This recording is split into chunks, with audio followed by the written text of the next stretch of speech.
Hey there everybody, welcome back to another one of my budgeting videos. This is going to be my budget for my February 21st paycheck. Today's currently February the 23rd, so I'm a couple days past doing it, but it's still the weekend, so to me that counts as being on time.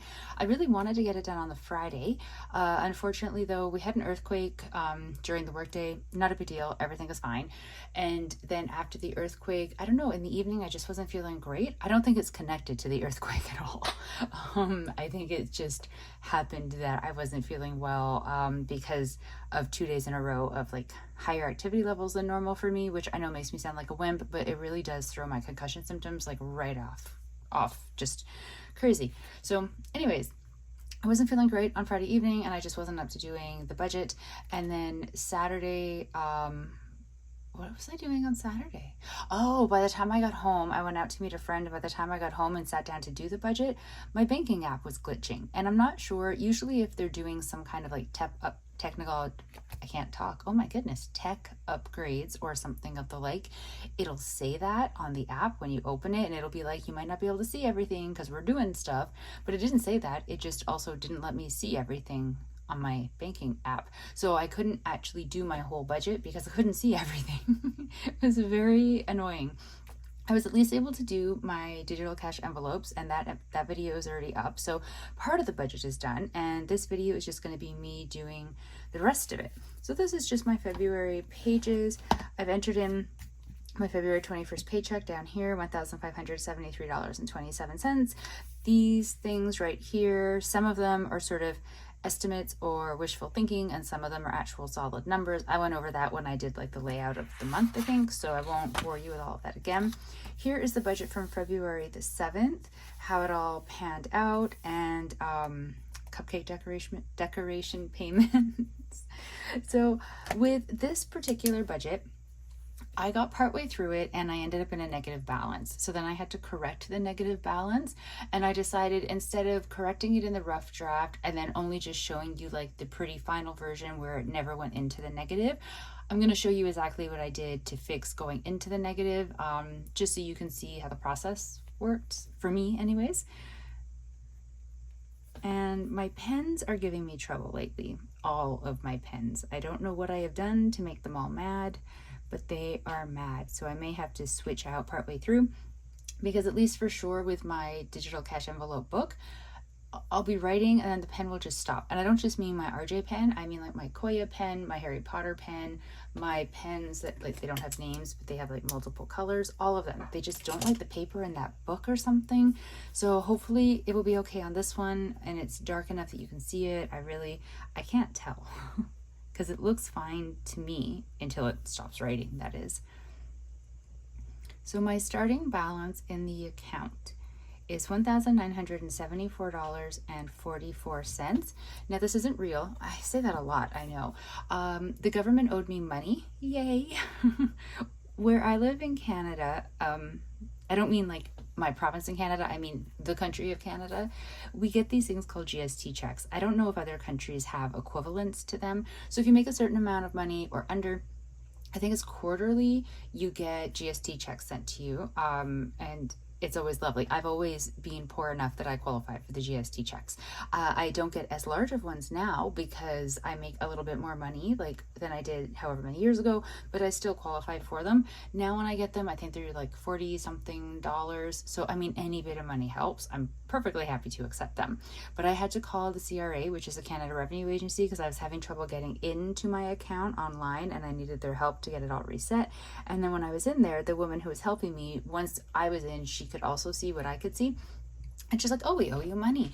And so there was a GST check from so many years ago. Like, I don't even remember how many years ago, pre-COVID years ago, that I had never cashed. And she's like, why didn't you cash? And I'm like, I have no idea, probably because I didn't get it. So I'm old school, and with government stuff, I prefer to get an actual physical check. I had never signed up to do like an automatic withdrawal or an automatic deposit because I heard a rumor back when I still had student loans that if you didn't pay your student loans and they decided to, they could just like not garnish your wages, although I think they can do that, but they could just take money out of your bank account and just like kind of tell you after it was done that, oh, hey, yeah, we took $300 or something. And while I do in general trust my government. I do not trust the organization that handles student loans. That's the National Student Loan Service Center, and I swear they're corrupt. So it's like a whole different thing, and purely my own opinion. So like, don't listen to me. But I don't like them. I don't trust them. I did not believe that they wouldn't do that if given the opportunity. So I refused to sign up for automatic withdrawal or deposit, because if you sign up with like one area of the government, so say with the National Student Loan Service Center, then it goes to all of them. And so then if I signed up for say just my GST checks, then the National Student Loan Service Center would also be able to do automatic withdrawal and deposit. And I know it makes me sound like a conspiracy theorist, and I'm so sorry. I promise I'm not crazy.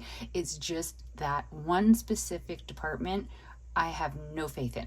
So I never signed up for direct deposit or withdrawal, and I was still getting actual physical checks. So if a check didn't show up, I wasn't going and hunting it down. I'm not that organized of a soul, so I figured the one that was missing from back in the day, I just didn't realize it was missing. Maybe it got mailed and it went to an old address after I'd moved and nobody forwarded it. I really don't know.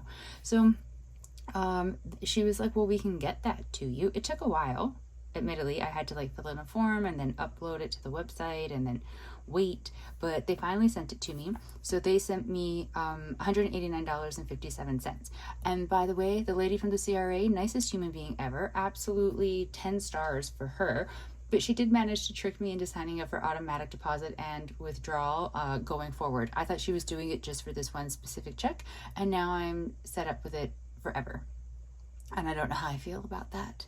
I mean, kudos to her for tricking me. It's not hard, but still, well played her. And she is still very nice, did an excellent job, was extremely patient and helpful. So I think for her, she really just does think that being signed up for direct deposit is better, because then I won't have any missed checks going forward, because they'll just go right into my bank account regardless of where I am, which I understand is a very valid thing. I just really like the physical check. I don't know why. So, but now I'm going to be getting them as direct deposit, which is fine. I will adapt. It will be fine. It's like the one area of things where I'm very old school low tech, in that just from the government, I prefer the money coming in the form of a paper check. But what are you going to do? So I'm deducting this money out from there because it's not part of my pay. It's not part of my regular budget. And what I hope to be able to do is to put it either towards an extra payment on my line of credit, or to put it towards my my savings challenge that I mean, I've officially started it, but I haven't put any money into it because I haven't had money to put into the savings challenge, which is why you haven't seen any updated videos about it. So that is my hope for this money. I'm not going to ruin it for you right off the bat to tell you if that hope comes true or not, but just know that that's what I'm hopeful to do with this money, and so that's why I'm taking it out. So that's leaving me with $1,784.87, except not really. My Dragon Boat team, one of the guys on the team is in a band, and they had a gig, and so we decided to go and surprise him and show up and be like a cheering section and everything, and it was so much fun, absolutely worth it. I got it into my head, why don't we make customized t-shirts, because won't that be so fun to kind of embarrass him while also being there to cheer him on, and kind of spearheaded the project. So it turned out great. The t-shirts were amazing.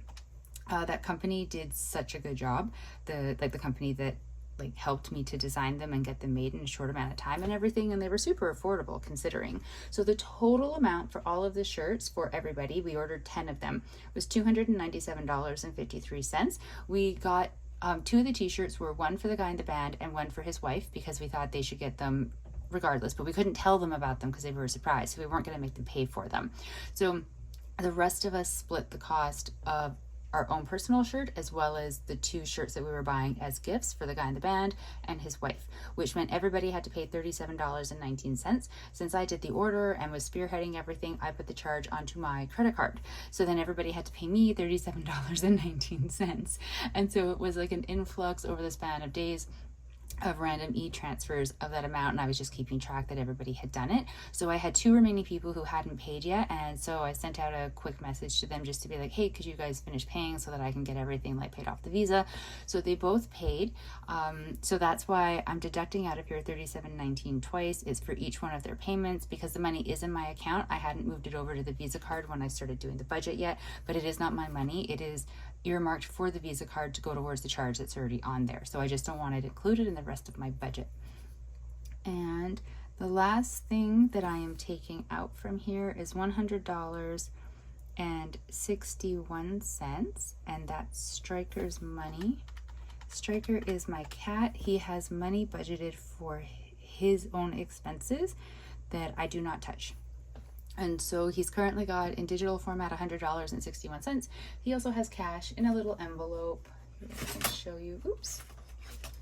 He's got some cash here as well. I never remember to take it anywhere though, so I'm kind of wondering if I should just convert it to digital and keep all of his money digital, because I was for a while taking, and sometimes like taking the money, like the envelope, and paying cash for things when I was purchasing his items, because you can see I've got like a little tracker in here as well as like a bunch of glitter. I like the glitter, but I never take it. I always just pay digitally for him now. So I do wonder if I shouldn't just convert it over and put it into the bank account and keep it there safe and sound for him.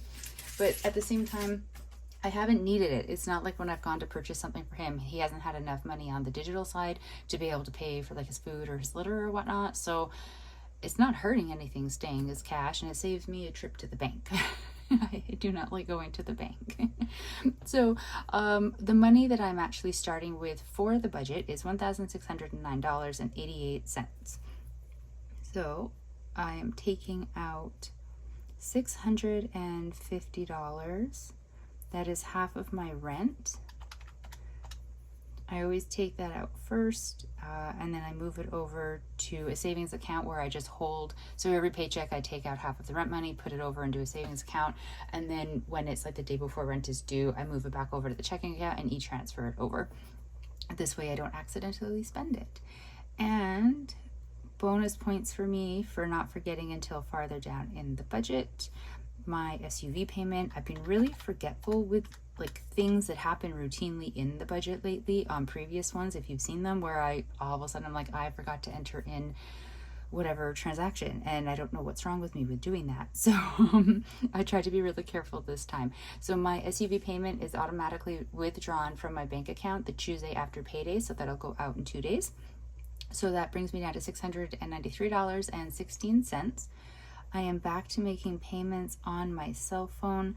I put $60 every paycheck onto my cell phone to sort of stay ahead from it, and then it builds a credit on there so that if I build it for long enough, if I have a particularly really tight paycheck, or like I think it was a couple paychecks ago I just forgot to pay it, that was fun, it's okay because I have this credit built up, so I'm not actually going to be like late with a payment or anything like that.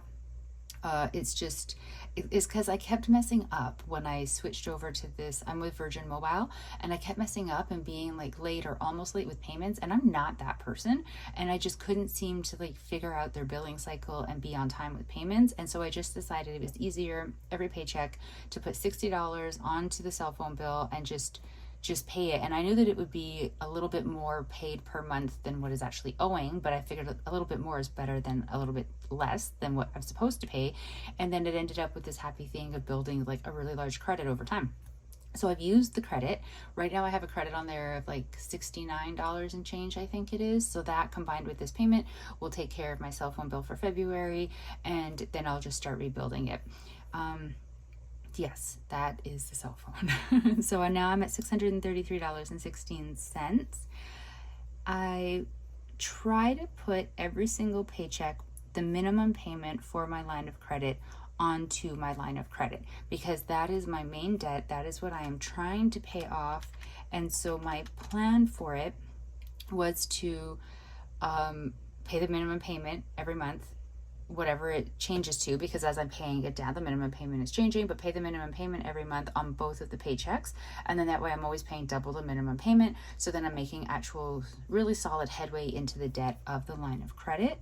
However, it is a large payment, and I can't always afford to do that and afford to do everything else that my budget requires, which is what you're gonna see in just a minute. So the line of credit payment for February is $378.33. I have already paid it once, so I have actually paid the minimum payment for the month of February already.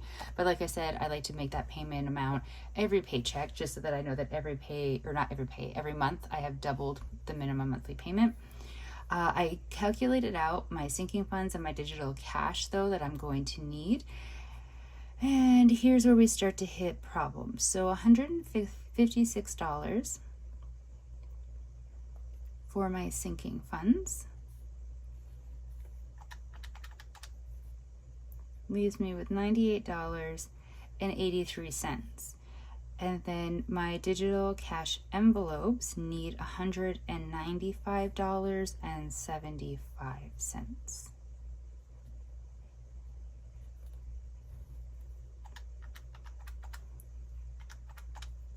Putting me in the hole $96.92. Not great. So what I have done, and it pained me to do this, by the way, and I didn't actually even think about it last night when I first started working on the budget, when I couldn't finish everything because the app was glitching and I just had to leave it for today. As I was dozing off, I realized like, oh, this is like a thing I can do to fix it.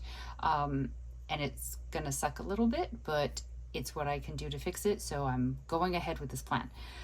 Okay, so what I did is I added back into the budget the $378.33 that I wanted to pay to the line of credit. So I'm putting reverse line of credit payment to explain this money coming back in. So that's giving me a balance of $281.41. Now, the Visa is finally working again. It was one of the things with the glitch that I couldn't see. And I do have a current balance on there of $129.94. It should have been lower. I went through everything and it got confusing because of like all the individual payments for the t-shirts, and then myself, I had charges that normally would have gone to the cash envelopes, but they ended up charging to the Visa card. This was from like 2 pay periods ago. And so I've been sort of like making the payments on those and kind of moving all the money around and whatnot. Everything is balancing in the sense that like for every charge that I can see on the Visa card, if I scroll up, I can see where the payment of the exact same amount was. So everything's kind of crossing each other out. I think it's higher than what I was expecting because interest, I guess. I'm not completely sure. I thought it would be lower than this balance of $129.94.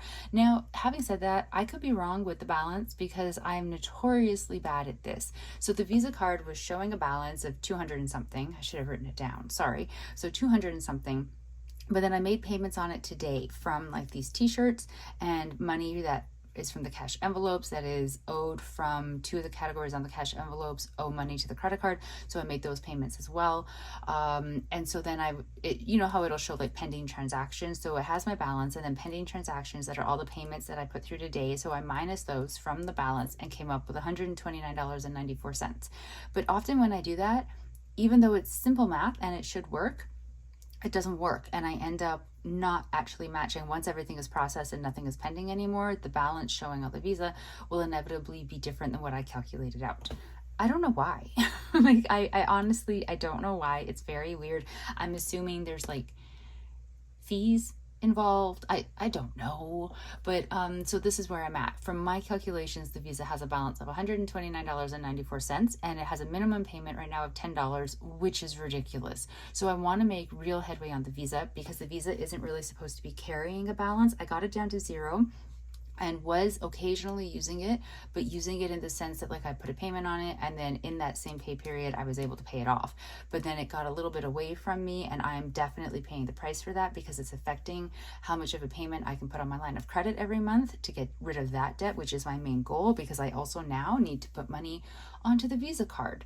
So I caused the problem, which means I will fix the problem, and the problem is causing me emotional pain and probably amusement to people watching the videos. But yeah, like I am fixing it because it's my problem that I created, but it is super annoying when like the math doesn't math and I'm not really sure of the numbers. Having said all that, of what I have remaining, $281.41, I am putting $100 onto the Visa.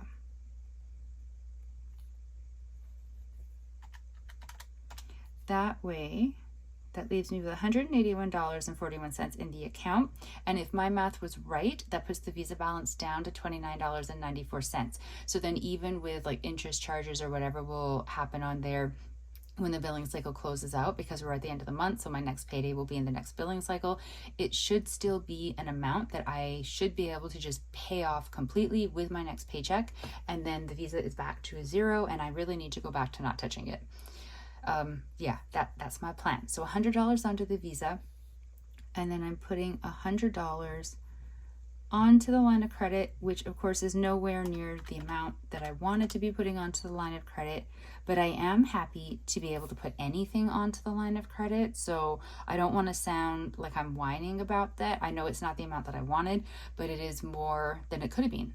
So I'm okay with this. I'm leaving $81.41 in the account because at the end of the month, there's always like, what's it called? Like account fees, like banking fees that get withdrawn out, and I can never remember how much they are, so they're not going to be $81 worth, but I'm going to leave this money sitting in there to make sure that I have enough to cover that. Yeah, so that is the budget. Now, I also want to tell you what I'm doing with this old GST check. I don't have a lot of space on the pages, so I'm going to write it on a sticky note. I'm going to have to move it around, but we'll just put it there for now. So the GST check is $189.57.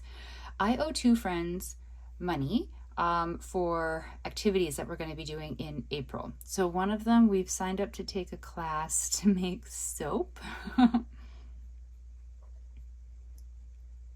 So I'm just going to say soap with cat.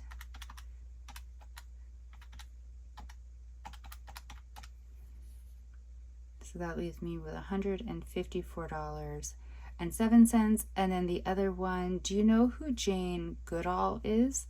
She's coming here to do a talk, and a friend asked if I would be interested, and I said yes. And I know I'm supposed to be saying no to more things. I did say no to the Our Lady Peace concert this weekend, and that was very painful, so I feel that should count for something.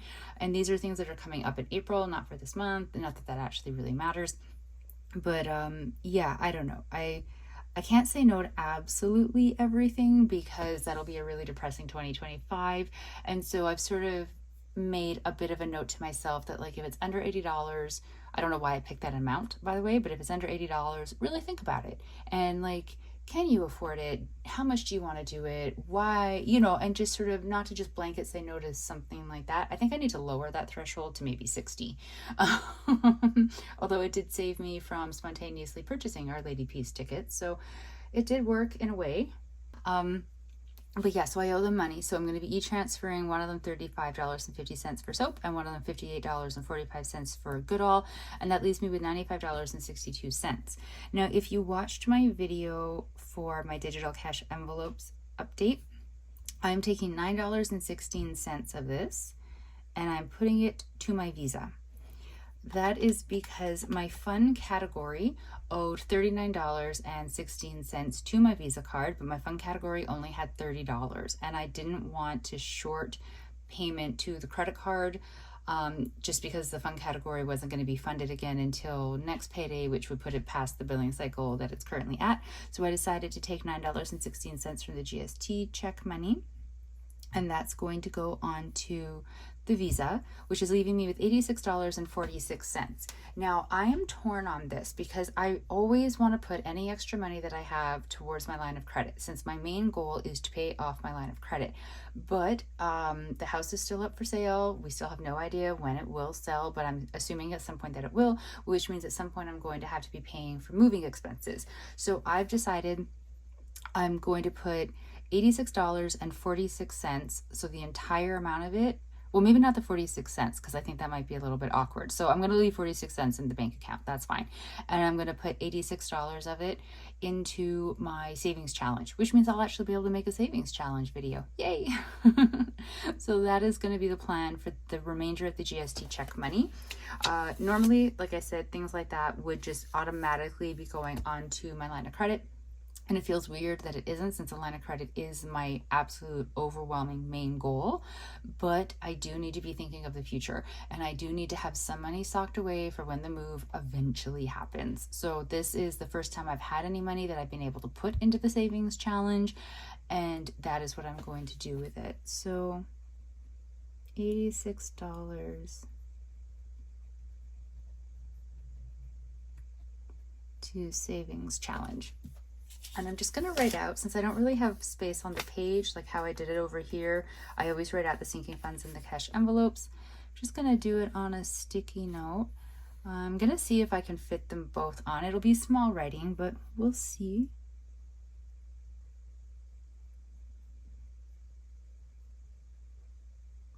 So my sinking funds,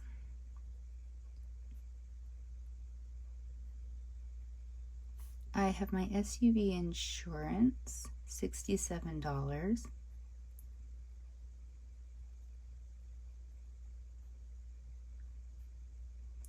My tenant insurance, $14.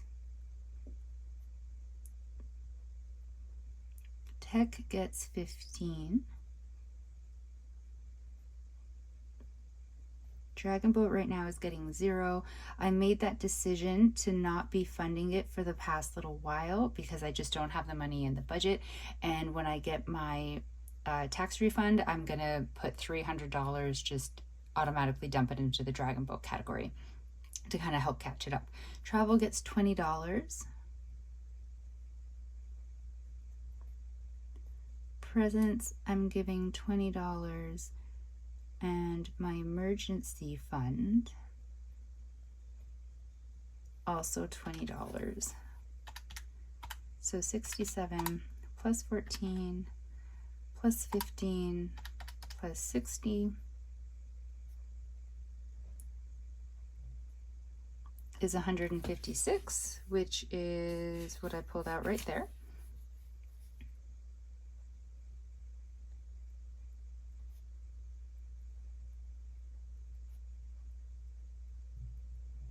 My cash envelopes, Striker, I've changed his amount. I'm giving him 30. He was getting 32.50 before, and it was a number that got calculated a really long time ago based on a different type of litter system that we were using and sort of different food he was eating. And it's fine. The 32.50. I'm just trying to round things and make them slightly easier numbers. So I've changed it to 30. It should be fine. He should be absolutely still good with his money, his funding for his expenses. If it ends up that 250 difference really does hurt him in some way, I will of course fix it, but I don't think that it will.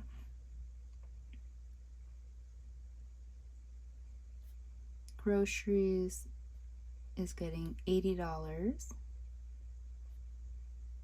Miscellaneous is getting 20.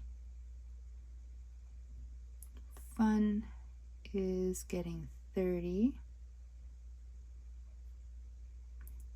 Physio is getting $15.75. And transportation is getting 20.